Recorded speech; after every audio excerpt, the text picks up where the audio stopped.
Welcome back to another edition of the Saturday to Sunday Football. I am Paul Perdichizzi, and thank you for joining me. As always, the NFL draft has come and went.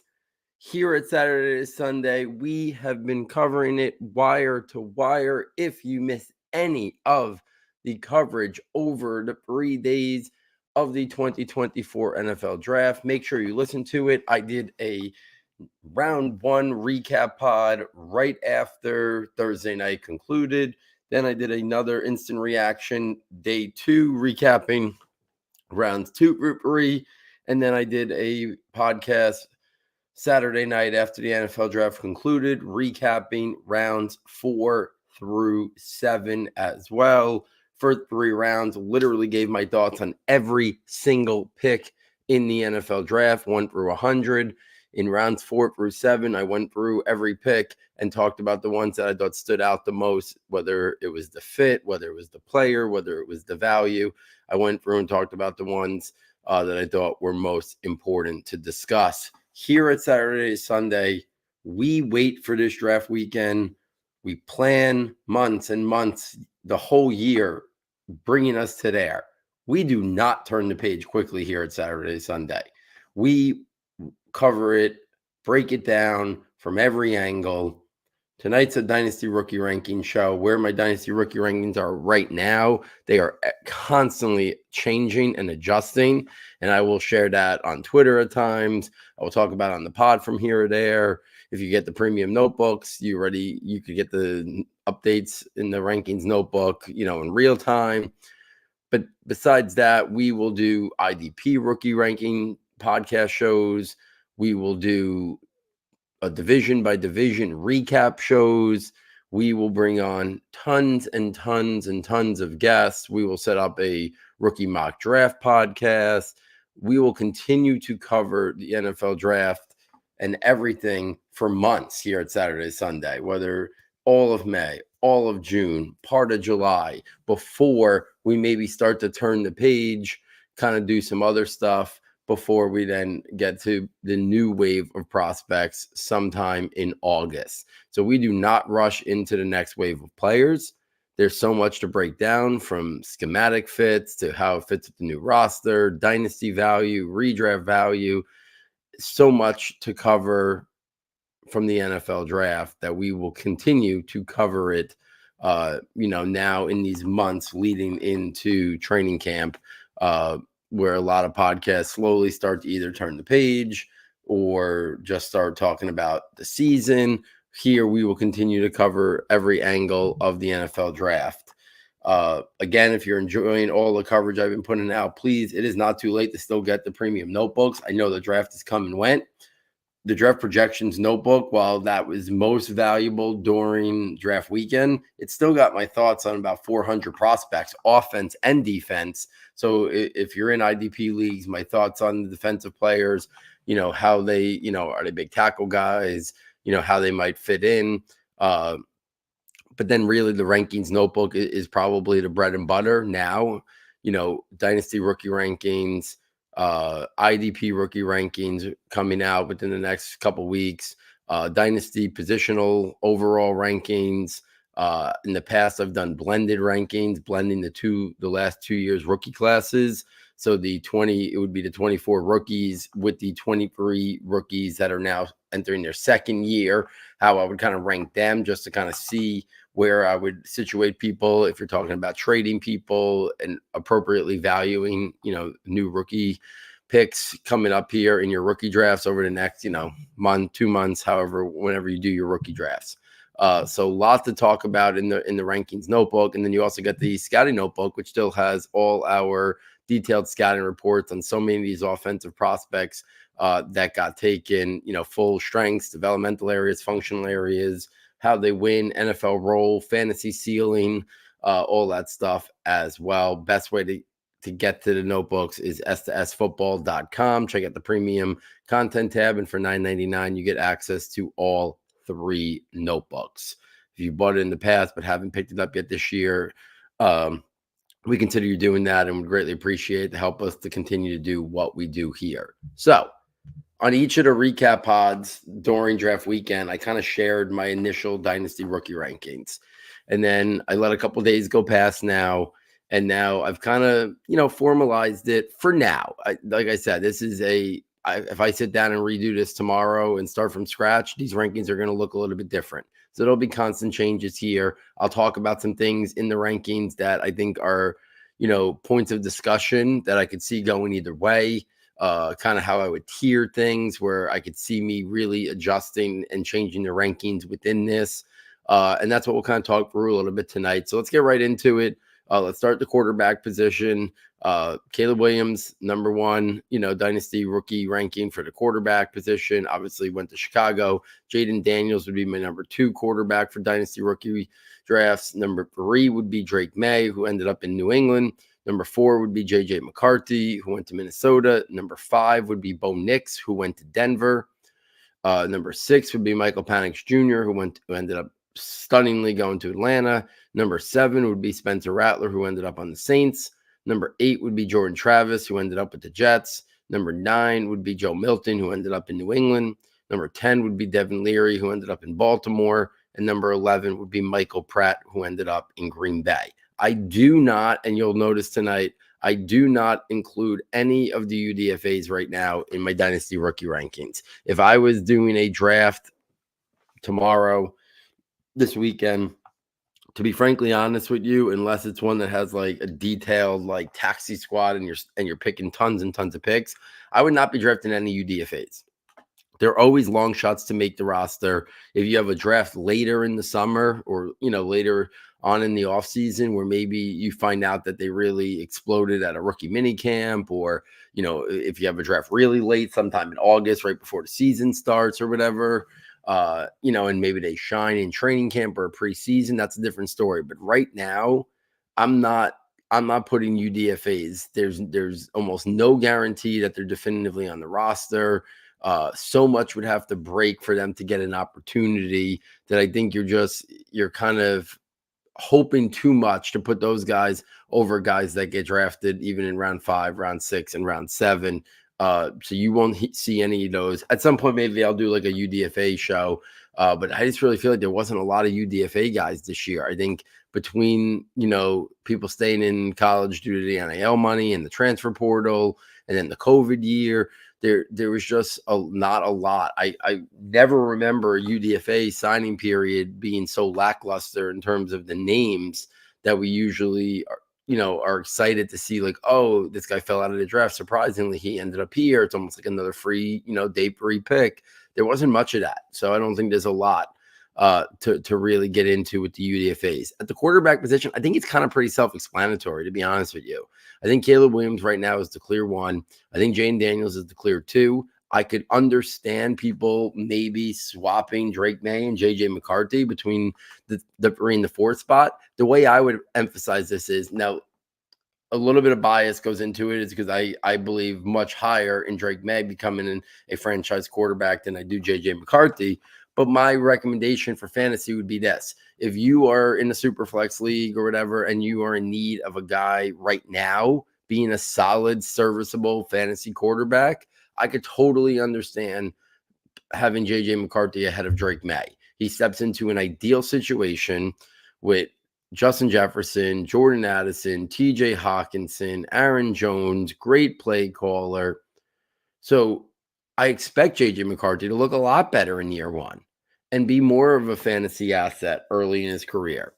But I still think the questions about ceiling, long-term upside, listen, I mean, the Vikings themselves wanted to get up to take Drake May. The Giants wanted Drake May in a trade up, and they passed on J.J. McCarthy. The Vikings didn't move up aggressively until they were 1 pick away for J.J. McCarthy. So I think the league has told us that they significantly like Drake May more than J.J. McCarthy. They both have an athletic component to their game in terms of rushing ability. But I just think Drake May's ceiling is so much higher. And I get it. The New England environment right now is not nearly as conducive to what J.J. McCarthy's stepping into.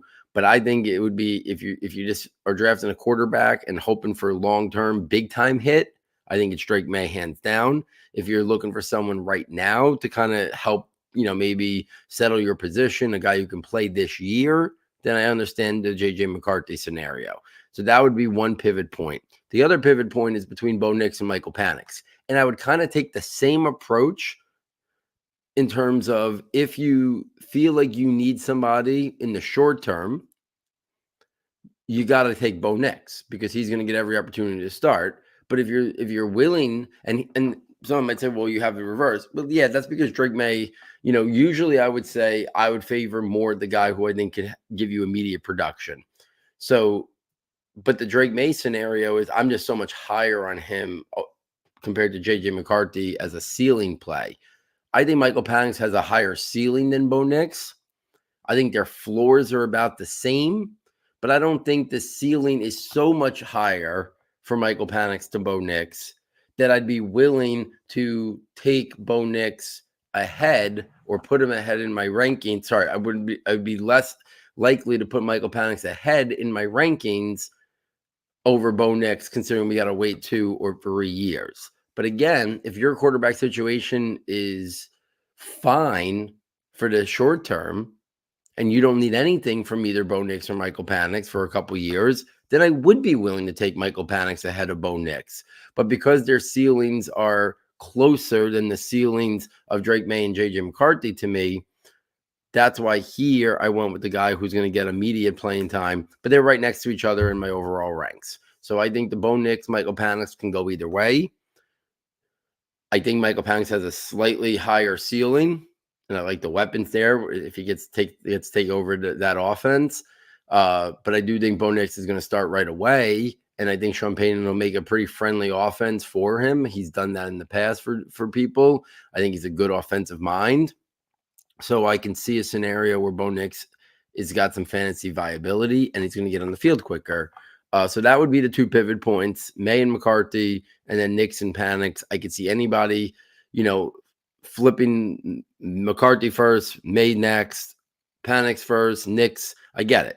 So I think they're close. I have both of them next to each other. In my overall super flanks ranks, I have May at 6 and McCarthy at 7. I have Bo Nix at 17, and I have Michael Penix at 18. So I have them grouped together in my overall big board ranks as well. Very easy for somebody to maybe flip those two. If we take this over to the running back position, my number 1 rookie running back is Jonathan Brooks, who ended up in Carolina. Number 2 is Trey Benson, who ended up with the Arizona Cardinals. Number 3 is Blake Corum, who went to the Rams. Number 4 is Marshawn Lloyd, who went to the Green Bay Packers. Number 5 is Jalen Wright, who went to Miami. Number 6 is Ray Davis, who went to the Buffalo Bills in round 4. Number 7 is Tyrone Tracy Jr., who ended up with the Giants at the end of the 5th. Number 8 is Bucky Irvin, who went to Tampa Bay. Number 9 is Will Shipley, who went to the Eagles. Number 10 is Isaac Arendo, who went to the 49ers. Number 11 is Audric Estime, who went to Denver. Number 12 is Kamani Vidal, who went to the Chargers. Number 13 is Braylon Allen, who went to the Jets. Number 14 is Rashid Ali, who went to Baltimore. Number 15 was Dylan Lobb, who went to the Raiders. Number 16 is Sione Faki. I put him here in my running back list, who went to the Lions. Might play safety, might play running back, might do both with special teams. Number 17 is Isaiah Davis, who went to the Jets. Number 18 is Jason McClellan, who went to the Falcons. Number 19 is Jawan Jordan, who went to the Texans. And number 20 is Kylan Robinson, who went to Jacksonville. I think he's going to be mostly a special teams player. Overall, the landing spots, the depth, the draft capital, not a very strong running back group. We kind of knew that going in. But I do think there's some interesting landing spots that guys could emerge and become fantasy factors. To me, I do have Jonathan Brooks as my clear number 1. Couple reasons for that. I think there's a opportunity there. He got really strong draft capital. They moved up for him and took him. I think it was at pick 47. So you're talking about a team like that's not that far off. We saw guys like Breece Hall and Kenneth Walker go in the early portion of round 2. Jonathan Brooks went about 12, 13 picks later, smack dab almost in the middle of round 2. And they traded up for him. So that tells me is they didn't want to lose out on him. They probably rated him almost similarly to where Breece Hall And Kenneth Walker got picked, but obviously they had used their first pick in round 2 to swap up to the last pick of round 1 to take the wide receiver. But my guess is they probably had Jonathan Brooks pretty close on their draft board to where they took Xavier Leggett, but they felt like it was more important to get the wide receiver that they wanted there to help Bryce Young. But I do think they are very high on Jonathan Brooks. I think he probably has the best chance of almost anybody in this draft class to be a true 3-down back. So for me, Jonathan Brooks is my clear number 1. Right now, he's number 9 overall in my Superflex big board ranks. That's over some really good round 1 wide receivers. I'll talk a little bit more about that later. To me, Trey Benson is clearly my number 2. He does have round 3 draft capital, which I start to get a little skittish in round 3, but it was the second pick in round 3. James Conner is not a long-term answer there. So I think this year Benson will work in tandem with Conner, and I'd expect Benson to slowly take more of the workload as the year goes on, I think, and then maybe by the second year be the leader of that like that backfield. But there always is some risk with round 3. There's a scenario where Arizona drafts another running back next year, but in round 2. Or there's a scenario they go out in free agency and they make a splash next year in free agency. I don't think Carolina's going to do that. It's very, very rare that a team invests good second-round draft capital in a running back, and he doesn't get every opportunity to be the leader there. So I think that this makes Jonathan Brooks a little bit safer than Trey Benson. But I really like Trey Benson. I do think he will seize that opportunity there. He was my number 1 back in the class. So I like him a lot. He's just a little bit further down in my overall big board. But to me, it's Jonathan Brooks is a clear 1. Trey Benson's a clear 2. I think that 3, 4 are interchangeable. And I get some people want to put Jalen Wright in the mix there. And listen, I love Jalen Wright. I was a huge Jalen Wright fan. He was my number 3 running back just on film. But let's not lose sight of the fact that he does have round 4 draft capital, and it was late round 4. Let's not lose the fact that Devin Achane was a flat-out superstar in his rookie year, even if you think Devin Achane is a 12, 13 touch guy. Let's not lose focus of the fact that Raheem Mostert is still there. And let's not lose the fact that Miami regime likes investing in running backs, and there's no way to not know that there could be another running back come around next year that they want to draft in the second round or third round to add to that mix, because they do deem it an important position. So to me, I have Blake Corum and Marshawn Lloyd ahead of Jalen Wright. 1 for opportunity, 2 for draft capital. So for me, those 2 things put them in a separate tier for me. I think it's hard to rank Corum and Lloyd because people don't really realize this. It sounded like that Josh Jacobs deal was a big deal, 4 years, $48 million, but it's not nowhere near the Saquon deal. The guaranteed money is basically like $13 million. So the Packers can get out of that Josh Jacobs deal after this year and just have the prorated signing bonus left as the only dead cap money. So there's a scenario where Josh Jacobs only spends 1 year in Green Bay, and they could give the backfield lead role to Marshawn Lloyd in as early as a year. So I do think people are maybe a little bit confused by that and not really understand what the contract of Josh Jacobs looks like. There's not nearly long-term stability there. There's not even, I know with running backs, there's never long-term stability, but there's not even we're not even guaranteed to see Josh Jacobs in Green Bay for 2 years, let alone 3 years. Like with Saquon, I kind of feel like he's going to be in Philly 2 or 3 years. And they could probably get out of him after 2 years, but he's going to be there for at least 2 years. When it comes to Josh Jacobs, there's a very strong possibility he's only there 1 year, the way that contract was created. It sounded like a big deal. It sounded like a lot of security for a running back, but it really wasn't. And then on the flip side, Blake Corum, well, someone might say, well, Kyren Williams Kyren Williams was a superstar last year. But who's to say that Sean McAvee and the Rams organization doesn't look at Blake Corum as a better version of Kyren Williams? Blake Corum was more regarded coming out as a draft prospect. They invested a higher draft pick on Blake Corum. And then Kyren Williams is already, next year will be his 3rd year in the league. And then the following year, he'll be his free agent year. there's a scenario where they, eventually have an even, backfield there, and then they let Kyren Williams walk in 2 years, and they let Blake Corum play out his rookie contract. That's not inconceivable to see as well. So to me, the Blake Corum, Marshawn Lloyd thing can go either way. If you think Josh Jacobs is only going to be there 1 year, you might want to move Marshawn Lloyd ahead of Blake Corum, because then there's an opportunity to say, okay, Kyren Williams is probably going to be with the Rams at least 2 years, but if Josh Jacobs is only going to be there 1 year, well, then there might be a slightly bigger opportunity for Marshawn Lloyd in a year. I have it Corum, Lloyd right now. I just kind of, to me, their situations both have another guy in there. They're both good offenses. So I just slightly went with my film evals, which I had Blake Corum as my 4th running back in this class. I had Marshawn Lloyd as my 5th. So I kept it that way because their draft capital was similar. The landing spot situation were similar.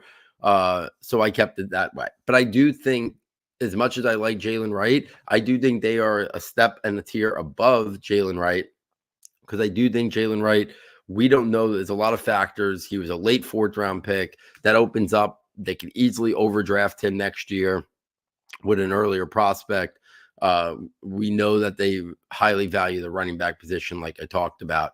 So that would be my thoughts on Jalen Wright. I do like him, obviously, a lot. It's a fantastic offense, an explosive player that in that offense could be another home run threat like Devin Achane, better receiving ability probably than Devin Achane.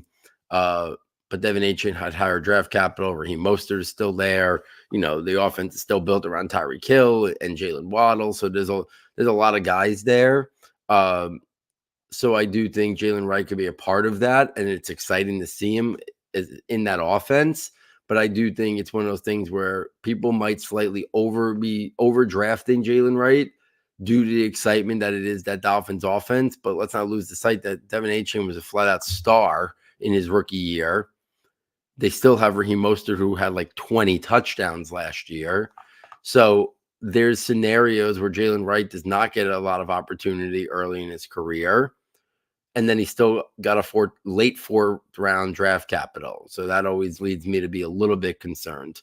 Ray Davis, to me, is kind of another one of those guys that I kind of think he's in the tier of his own. I don't think he has the upside of Jalen Wright, but I also do think that there's a clear path of Ray Davis getting a real shot in Buffalo with James Cook to be that duo where maybe eventually Ray Davis even carries a heavier workload than James Cook. And James Cook, while he gets the same amount of touches, it'll be mixed between, catching and rushing. I do think Ray Davis can catch the ball out of the backfield. So I think there's some interchangeable with both of those backs. So I like Ray Davis. I like the landing spot with Buffalo. I think he can form a really good 1-2 duo with James Cook. After that, I'd be very surprised if anybody's top 6 has other names in it. I think if you have other names in it, you might be getting a little bit cute. I like Kamani Vidal, but I think you might be getting a little cute if you put Kamani Vidal as a 6th round pick in your top 6 there, and over guys who were taken in the 4th round with good offenses, right? Miami, Buffalo, Green Bay, the Rams. That Corum, Lloyd, Wright, Davis, they ended up on good offenses, explosive offenses. So I think those guys got to be that 3 through 6 range after we talk about Brooks and Benson. After that, I think you could really make the case 7 through 13, 7 through, even if you want to say 14. I think you really can make the case 7 through 13, 7 through 14. You really can rank them in any which way you want. And I think you can make a case for it. All of the guys in that range either have 4th round draft capital to early 6th round draft capital. And that's a unique situation with Kamani Vidal, or I wouldn't even be including him in this. But I think it's kind of an ideal landing spot for Kamani Vidal because I think he's a guy that Jim Harbaugh can trust. He probably likes the pass protection aspect of him. So I think there's a lot of things to like about Kamani Vidal. But for me, I put Tyrone Tracy there for a couple of reasons. One, I loved him pre-draft. It wasn't just me. Connor Rogers had him 4th. Len Zerline had him 5th. Greg Cosell was a huge fan of him. So a lot of people really like Tyrone Tracy Jr. I was a big fan of him. I said that I think his early career deployment and usage could be very similar to an Alvin Kamara type player. I stand by that. If you want to think Antonio Gibson, fine. But what I also think it's important is, yeah, he went in the 5th round. I think the Giants probably would have taken him a little bit earlier. I think early 5th if they hadn't swapped picks as part of the Brian Burns trade. I wouldn't have been surprised if they targeted him in the early portion of 5th round. I think he could add a receiving component. Obviously, he's a former receiver, but I also think he could work his way to maybe being number 2 on the depth chart and take that spot from Eric Gray, who I liked last year too. It's like Tracy Moore. And listen, Devin Singletary signed a 2-year deal there. And Devin Singletary is a guy who's going to get what's there. He's not a big play threat. So I think there's an opportunity for Tracy to kind of develop here and get a real shot to be a weapon and a playmaker in this offense. So to me, when I compare him to Bucky Irving, to Will Shipley, to Isaac Guerrero, to Audric Estime, and to Kamani Vidal, but again, he's a little bit of a wild card, but the 6th round draft capital there, but he's in the mix here. I just think Tyrone Tracy's potential ceiling is a little bit higher due to his receiving and rushing capabilities. The depth chart is there for the taking. So when it's there for the taking, I love the player on film, and he's got that receiving component. I think that's what intrigues me the most about Tyrone Tracy. But like I said, 7 through 13, 7 through 14, you're going to rank them based on whether you want to rank them based on your own film evals, whether you want to rank them based on landing spots, whether you want to rank them based on immediate opportunity. There's a lot of ways you can rank these guys. For me, I laid out the reasons why I have Tracy at 7. Bucky Irving, I wasn't a huge Bucky Irving fan before the draft, but I still think he's a guy that you could see a scenario where he gets an opportunity and he plays a role like he outperforms his draft stock, and he outperforms in a way Kyren Williams did, because he's a very similar profile to Kyren Williams. Didn't test out nearly as well as maybe people expected. Quicker than fast, got receiving chops. Rachaad White is a good back who I've been a fan of since he came out of college. But I also don't think Rachaad White has been as good as maybe his peripheral stats have shown. So I do think there's an opportunity for Bucky Irving to quickly be the number 2 there and kind of see, does Rachaad White continue to play as well as he has, or is there an opportunity for Bucky Irving to eat into that a little bit? So that's why I have Bucky Irving next. Will Shipley, I like him a lot as a player. I think he probably will eventually push Kent Gainwell off the roster. And I think they'll find ways to utilize him a little bit, but it's going to be Saquon's show for at least 2 years there. So now you're talking about a guy who was a late 4th round pick. They just signed Saquon to a pretty lucrative deal for a running back. So he's probably locked in for 2 years. They seem to really still trust and like Kent Gainwell. So I think it's going to be hard for Will Shipley to even get on the field year 1. We'll see from there. But the profile of that player, receiving and rushing, I like that. So that's why I have him next there. Guerrero in San Francisco, listen, he could basically be another, Elijah Mitchell. I think he fits this scheme well. But they have Christian McCaffrey there. They have other backs in the saddle there. So what are we talking about here? Can he work his way to the next Elijah Mitchell in that ideal scheme is why I put him next on this list. I wasn't a huge Audric Estime fan coming out.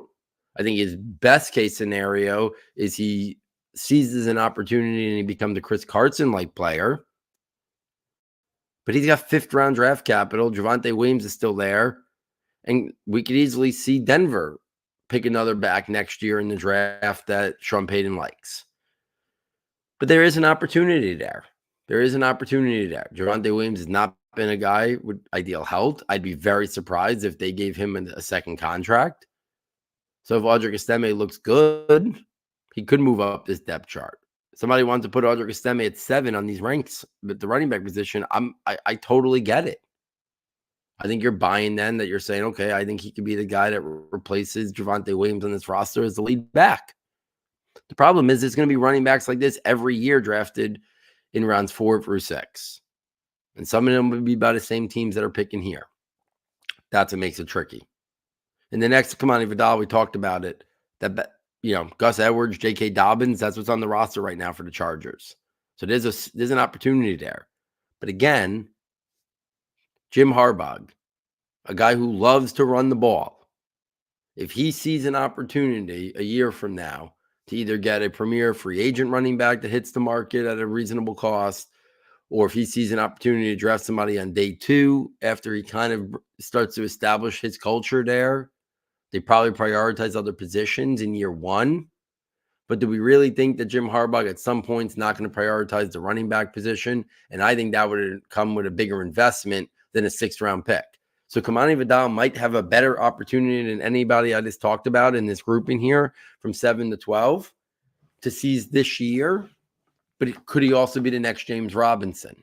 And I think he's a more talented player than James Robinson. But I'm talking more the situation where James Robinson burst onto the scene that first year, but then he quickly was outdrafted and other people got an opportunity. They drafted Travis Etienne and the rest is history. So I do think that's something that needs to be considered. After that, I personally wouldn't put Braylon Allen or Rasheen Ali in this mix, especially not Braylon Allen, because what's the best case scenario with Braylon Allen? Breece Hall's a superstar. He's probably going to get a second contract from the Jets.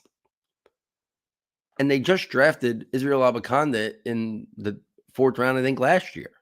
And they drafted another running back this year in the 6th round.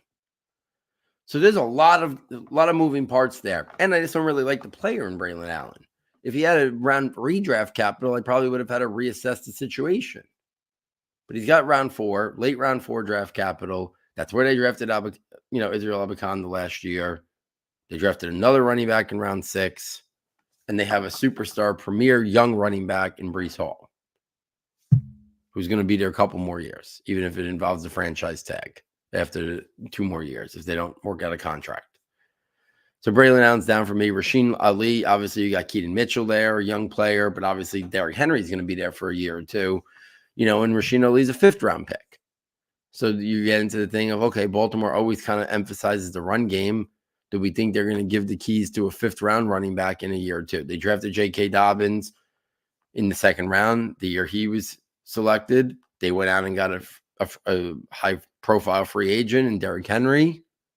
The Ravens look at the running back position as an important part of their roster. So even if Derrick Henry is only there 1 year, do we really think they're going to give the keys to the kingdom to a 5th-round running back? I have a hard time seeing that, and this is coming from a Rasheen Ali fan. So that's kind of how I have the running back situation. If we take this over, let's do the tight ends quick and just get it out of the way. My tight end rankings, Brock Bowers, number 1. Ben Sinnott, number 2. Obviously, Bowers went to the Raiders. Sinnott went to the Commanders. Number 3, Jatavian Sanders went to the Panthers. Number 4, Theo Johnson went to the Giants. Number 5, Eric All went to the Bengals. Number 6, Jared Wiley went to the Chiefs. Number 7, Cade Stover went to the Texans. Number 8, Tip Ryman went to the Arizona Cardinals. Number 9, Jaheim Bell went to the Patriots. Number 10, Tanner McLaughlin to the Bengals. Number 11, A.J. Barner to Seattle. Number 12, Devin Culp to Tampa Bay. Bowers is the clear number 1 guy. I think the bigger question is, where does he fall in overall big boards? I have the 3 big wide receivers ahead of him. I have the 4 quarterbacks ahead of him. I think the first sticky point in your overall big board ranks is, where do you put Jonathan Brooks relative to Brock Bowers? And where do you put the other 1st round or early 2nd round wide receivers relative to Brock Bowers? So do you put Jonathan Brooks ahead of him? Do you put Xavier Worthy or Ladd McConkey or Brian Thomas or Keon Coleman or Xavier Leggett or Ricky Purcell? Where do those round 1 or tippy top of round 2 wide receivers go relative to Brock Bowers? Where do you put the top running back in Jonathan Brooks to Brock Bowers? I think those are the questions with Brock Bowers. Right now, he's 8th in my overall big board Superflex rankings. I could see people moving him a little bit lower. I've already thought about putting maybe Jonathan Brooks ahead of over him. And the wide receivers, I think it's a little bit of a toss-up, because when I look at those wide receivers, I think their ceiling is probably good wide receiver 2s if they really hit their ceiling.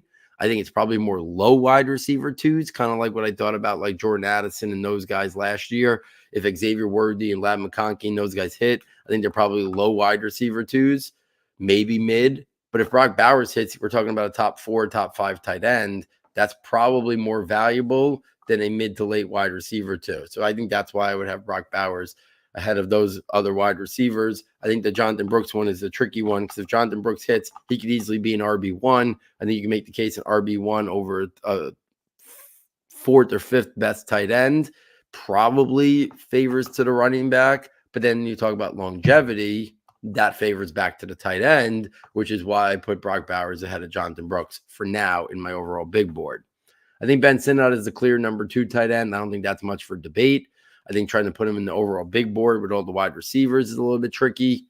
To me, I have Ja'Tavion Sanders clearly as my 3 because I still like the pass catching upside.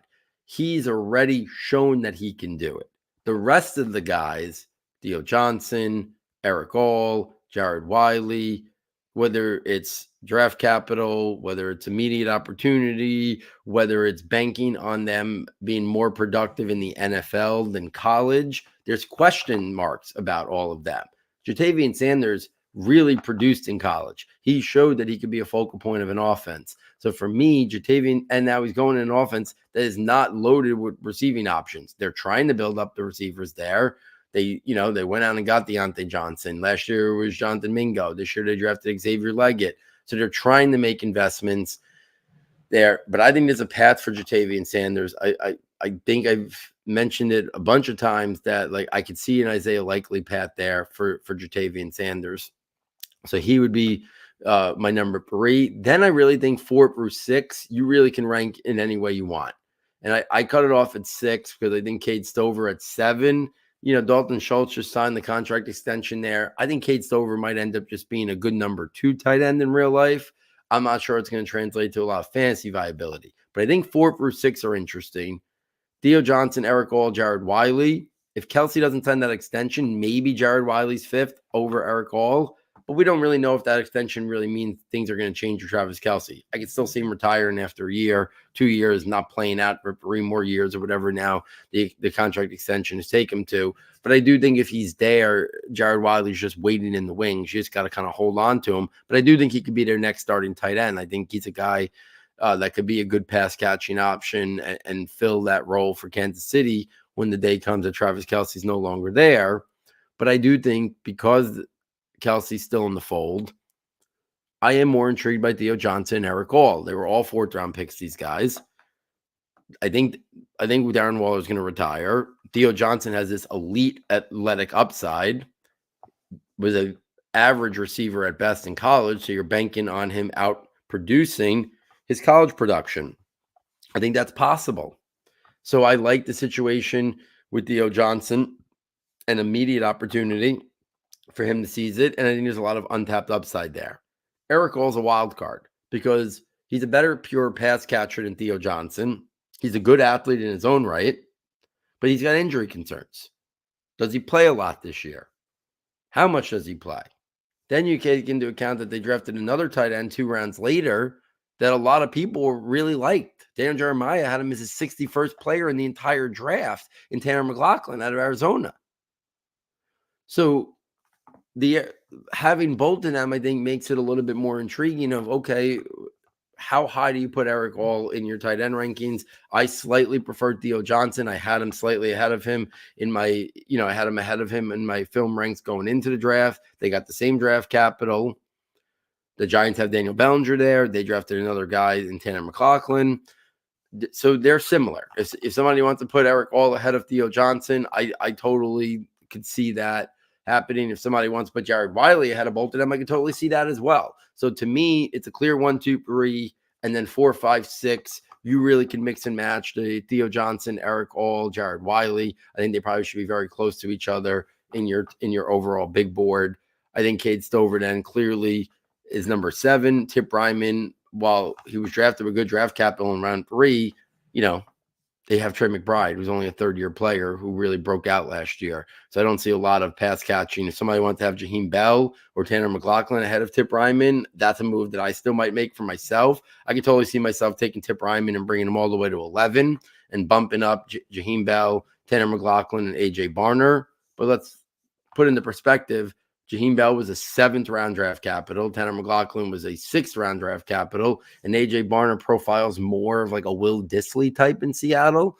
So that's why I kept Tip Ryman there at number 8 due to the draft capital. But I really do think you can move him down if you have a feeling about Jaheim Bell and want to take a shot on the 7th-round pick that New England finds a way to utilize him. I could totally see you somebody moving him a little bit higher. But most of these guys are probably probably waiver wire or deep taxi squad type picks when you're talking about those guys. And let's take this to the best position of the rookies to talk about, and that's the wide receivers. My rankings are as follows. Marvin Harrison at number 1, who went to Arizona. Malik Neighbors at number 2, who went to the Giants. Rome Odunze at number 3, who went to the Bears. Xavier Worthy at number 4, who went to KC. Ladd McConkey at number 5, who went to the Chargers. 6, Brian Thomas, who went to the Jaguars. 7, Keon Coleman, who went to the Bills. 8, Xavier Leggett, who went to Carolina. 9, Ricky Purcell, who went to San Francisco. 10, Jalen Polk, who went to New England.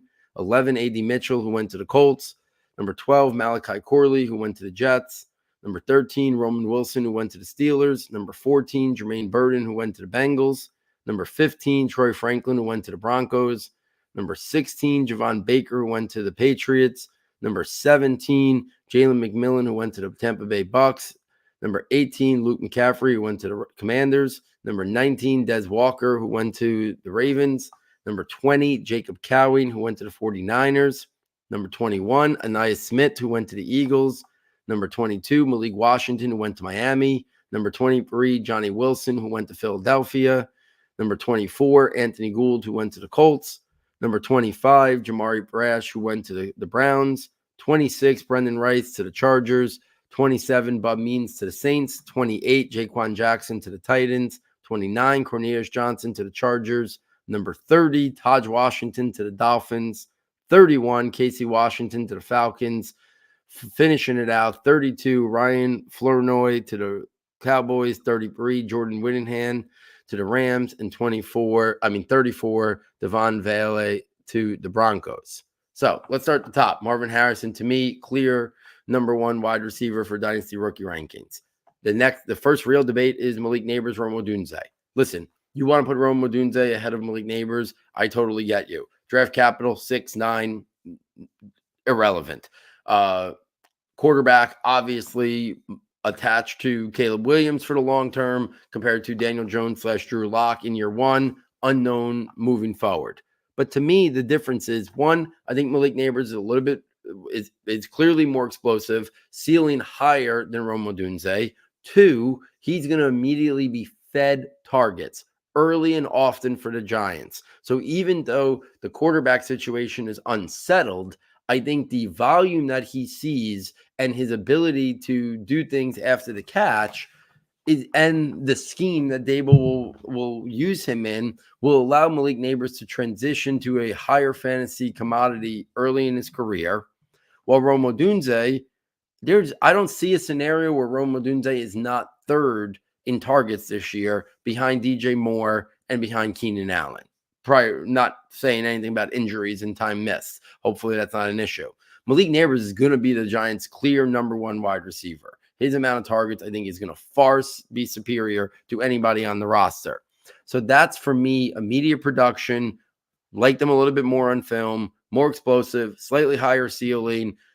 To me, and the depth chart a little bit clearer, to me, breaks the tie. If we want to talk about these guys being almost interchangeable, that makes me have Neighbors slightly ahead of Odunze. I have them back-to-back in big board ranks. So, and if there was a non-super flex league, I'd have the 3 wide receivers as my first 3 picks, hands down. Harrison, Neighbors, Odunze. Right now, I have them in my overall big board at 3, 4, 5 after Caleb Williams and Jaden Daniels. To me, the next pivot point is that 4 through, you could even say 4 through 8. Xavier Worthy to the Chiefs, Ladd McConkey to the Chargers, Brian Thomas, Keon Coleman, Xavier Leggett, even want to throw Ricky Purcell in there. For me, I struggled with the Worthy, McConkey, Brian Thomas trio. I love Ladd McConkey. I think he's going to get fed with targets early. But he still kind of profiles as probably best case scenario. he's a low end wide receiver too, in that similar way that I think that's Zay Flowers' ceiling, that's Jordan Addison's ceiling last year. Brian Thomas, while I think he might be a little bit slower out of the gate and there's more refinement and development needed, I do think the ceiling is higher for Brian Thomas. And then Xavier Worthy, I love Xavier Worthy on film. He's attached to the Kansas City Chiefs offense and Patrick Mahomes right now. So for me, I have Worthy at the highest because I do see a scenario where he's going to become an electric player, that he might not get the volume of these other guys, but attached to Patrick Mahomes, I think you're going to see a guy who can be 75 to 80 catches, but 1,100, 1,200 yards, 8 touchdowns. I think that's in the realm of possibility for Xavier Worthy. So I have it Worthy, McConkey, Thomas. You want to flip them in any which way, I kind of get it. So for me, that's the pivot. That's the second pivot point. It was Neighbors and Odunze were a pivot point, could go either way. And then Worthy, McConkey, Thomas could go either way. I slightly have it right now, Worthy, McConkey, Brian Thomas, but I think those are very much can be interchanged. For me, then, I also think it's equally as hard ranking Keon Coleman, Xavier Leggett, and Ricky Pearsall. If I knew Brandon Ayuk or Deebo Samuel were going to get traded, Ricky Pearsall would top this list. But I don't think they're going to get traded in year one. And who's to say they even get traded? Listen, we've seen the Eagles find a way to keep everybody. Who's to say they don't keep Deebo Samuel for another year or two and sign Brandon Ayuk to a contract extension? I don't think that's the most likely outcome, but I also don't think it's off the table when we've seen teams like the Eagles find a way to keep everybody. But for now, with that uncertainty, because I do think Ricky Pearsall would flat out be awesome in that Kyle Shanahan scheme, but because there's some uncertainty right now in how quickly we know McCaffrey's going to get his targets too, and George Kittle's there's a scenario that for 1 year, 2 years, he could be the fifth option. And then even if one leaves, how quickly does he get into position to be option 1 or option 2, where he'd probably have to be really fantasy viable as a wide receiver? Not that he wouldn't have a lot of impact, but if we want him to be as impactful as Brandon Ayuk or Deebo Samuel and be that type of guy in fantasy, well, he's going to probably have to get to their level of what their targets were the last couple of years. And we'll see how quickly that happens. So that's why I have him there. Keon Coleman, I like the player. I've compared him a lot to more like a Mike Williams and T. Higgins player. I love that he's being attached to Josh Allen. So that's why I have Keon Coleman slightly ahead. I like him better on film than Xavier Leggett. He's attached to a much better quarterback. And Carolina is throwing a lot of resources at the wide receiver position. We'll see how quickly Xavier Leggett becomes the focal point of that offense. Keon Coleman could be a focal point of the Bills' offense as soon as this year. Leggett might come along a little bit slower. I think Bryce Young is going to come along a lot slower in terms of being a high-end impact fantasy player. We already know Josh Allen is there. So for me, that's why I have it Coleman, Leggett, Pearsall. I could see somebody having Leggett higher than Coleman, especially if you didn't like Coleman on film. And I could see Ricky Pearsall being connected to the best offense of that group potentially and being a perfect scheme fit, but there's some more uncertainty with there. For me, the next pivot point was I could see Jalen Polk and A.D. Mitchell being ranked either way. I think A.D. Mitchell's ceiling is higher, but I think his floor is a lot lower. And let's not lose sight of the fact that I love Anthony Richardson, but he is a dual threat quarterback. They have Michael Pittman there. They just signed him long-term to be their alpha wide receiver. Josh Downs is a really, really good slot wide receiver who's going to get a lot of targets in the slot. So A.D. Mitchell, yes, do I think he could eventually get more targets than Josh Downs? Yeah. But I don't think that's going to be right away, and I don't even think it's definitively going to happen. So there's a scenario where A.D. Mitchell is the third option on that team. I think he's a more talented player than a guy like Gabriel Davis. for sure. But there's a scenario where he's like the Gabriel Davis of that offense, which means he's a very inconsistent boom or bust type player, which would make him like a wide receiver 3/4. While Jalen Polk might not be as flashy as AD Mitchell, but there's a scenario where he becomes Drake May's number 1 wide receiver. They obviously really liked him. They took him early round 2, which leads me to believe they may have had him in their top 30 on their board. So they look at him as a guy who I think could be a very viable front end top wide receiver for their roster. And I think there's just some more levels of questions with AD Mitchell. And I think there's a lot of guys there in Indianapolis. And I don't usually make that my basis, but when we're breaking ties between two people, and I think they can go either way, I'm gonna lean with the guy who's got the clearer path and the higher draft capital, even though I liked AD Mitchell more on film. I think the Malachi Corley, Roman Wilson, Jermaine Burton discussion is interesting. Right now, I have it in that order: Corley, Wilson, Burton. If you're talking straight upside, you might want to put Burton at the top of that list, especially if T. Higgins moves on. He'd be attached to Joe Burrow. Jamar Chase is going to get all the attention. So I could see Jermaine Burton really thriving. But there's been some worries about Jermaine Burton and stuff. So that's got to be at least in the mix and into consideration here. I really like Malachi Corley and Roman Wilson. I like them more on film. And I think their depth charts are wide open. The Jets were trying to get up into the 40s to take Malachi Corley, as early as 45. If you want to believe the reports out there, they had him as their number 4th wide receiver in this class. They don't have anything after Garrett Wilson. He could be their number 2 option in terms of touches, receptions, sooner rather than later. Roman Wilson could become the new Deontay Johnson in Pittsburgh. A very high volume guy. He could be George Pickens' running mate, and he could be the clear number 2 sooner rather than later. I think Jermaine Burton could become that, but we kind of got to see how the T. Higgins situation plays itself out. And even if he leaves, the Bengals could be aggressive in bringing in another high-end guy just to keep giving those weapons to Joe Burrow.